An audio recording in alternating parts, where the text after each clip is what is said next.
께서 여러분과 함께 또한 사제의 영과 함께 마테오가 전한 거룩한 복음입니다. 영광 받으소서.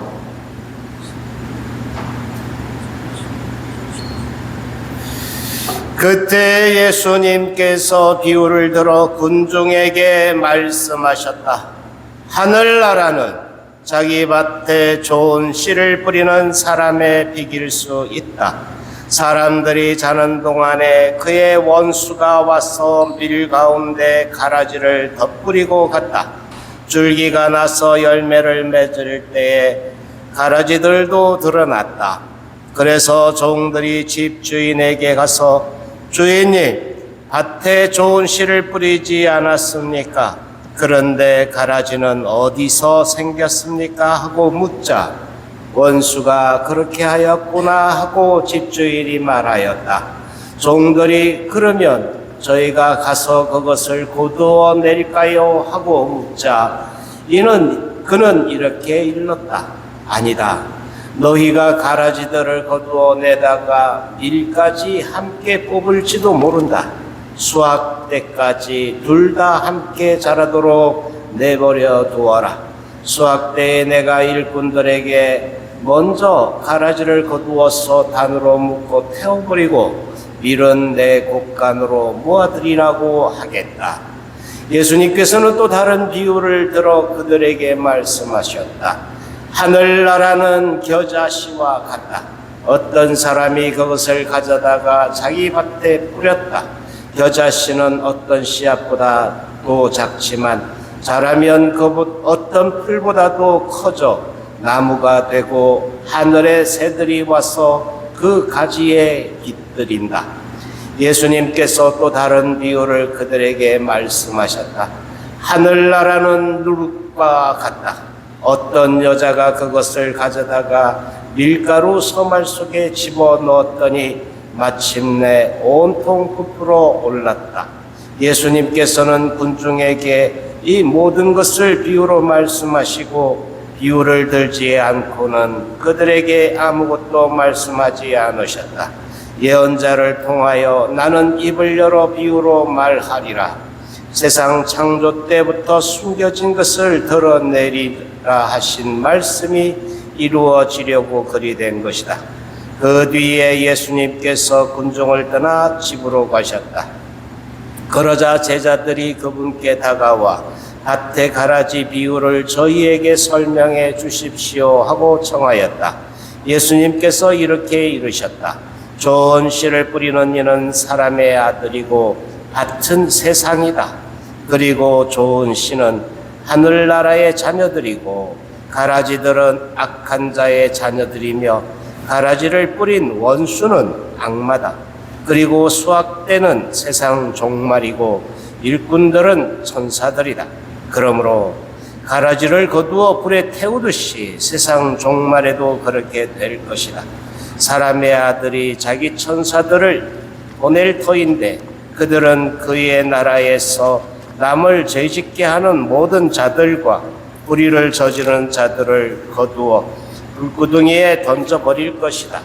그러면 그들은 거기에서 울며 이를 갈 것이다. 그때 의인들은 아버지의 나라에서 해처럼 빛날 것이다. 귀 있는 사람은 들어라. 주님의 말씀입니다. 그리스도님 참여합니다.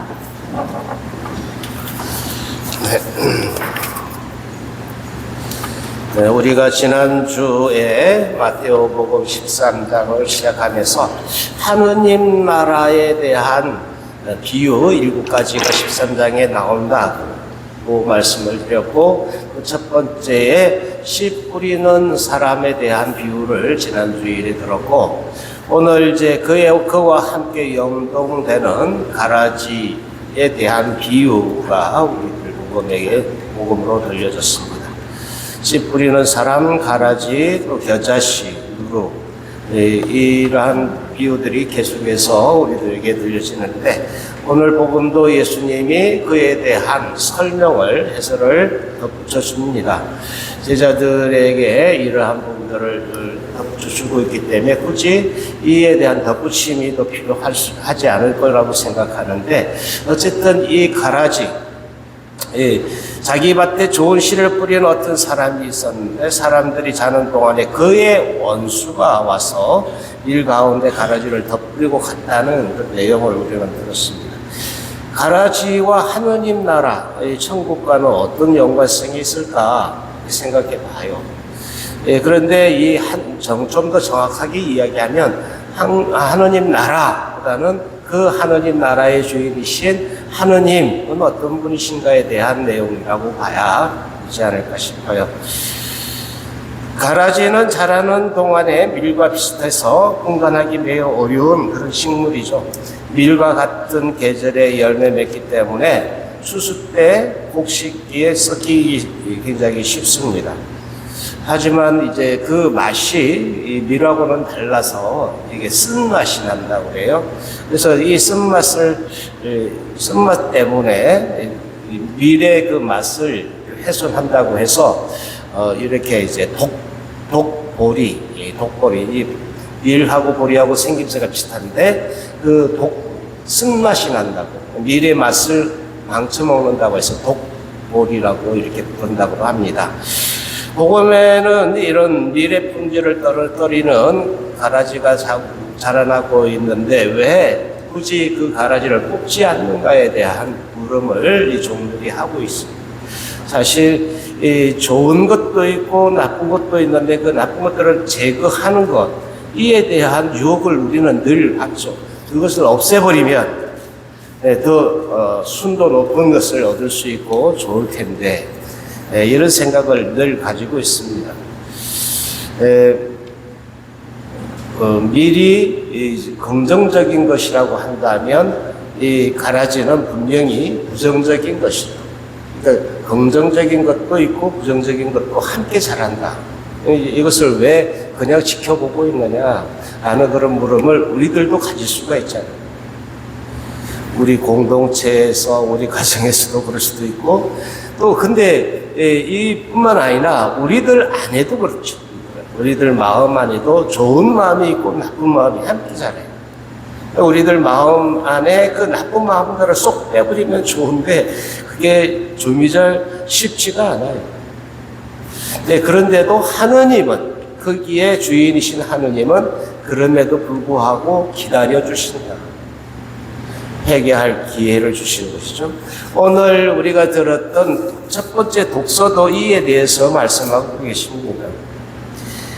당신께서는 이렇게 하시어 의인은 인자해야 함을 당신 백성에게 가르치시고 지은 죄에 대하여 회개할 기회를 주신다는 희망을 당신 자녀들에게 안겨주셨습니다. 바로 하늘나라의 그 주인이신 하느님은 이렇게 우리들에게 회개할 그 희망을 안겨주시는 분이라고 우리들에게 소개하고 있는 것입니다.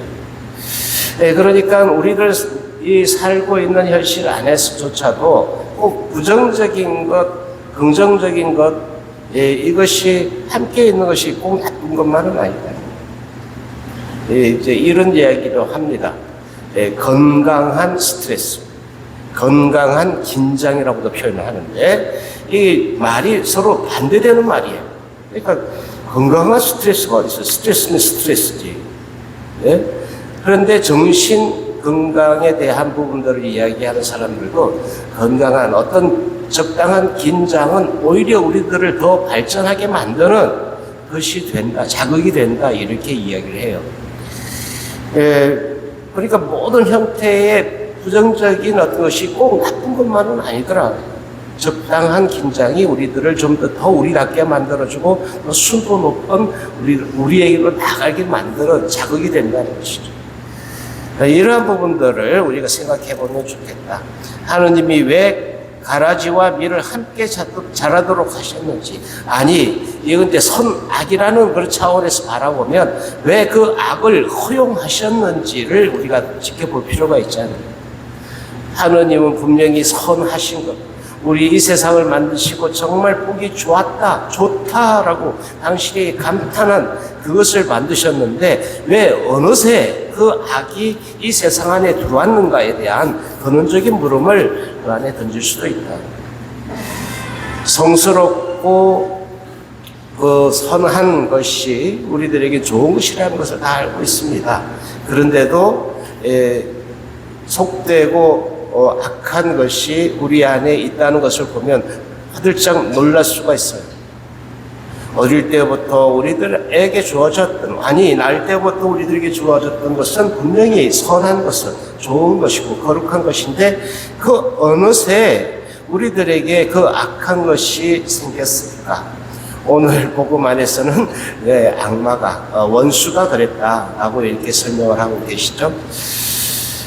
우리들이 이 세상 안에 살아가면서 이런 유혹들을 늘 받아요. 그런데 이 밭의 주인은 그 추수 때까지 기다려주자. 추수 때는 그것을 가질 것이다. 근데 여기서 이제 우리가 더 한 걸음 더 나아가기를 해봐야 돼. 그러면 우리들 자신은 누구라고 생각하느냐? 가라지인가 아니면 밀인가? 내 안에 밀과 같은 그 달달한 그 결실들을 맺어가는가? 아니면 이 독보리라고 불려지는 가라지처럼 쓴 것을 열매 맺고 있는가? 이것을 볼 필요도 있잖아요. 그럼에도 불구하고 하느님은 기다려주시고 그 때를 참아주신다. 이 심판의 때를 참아주시고 기다려주신다는 이 사랑을 우리는 봐야 합니다.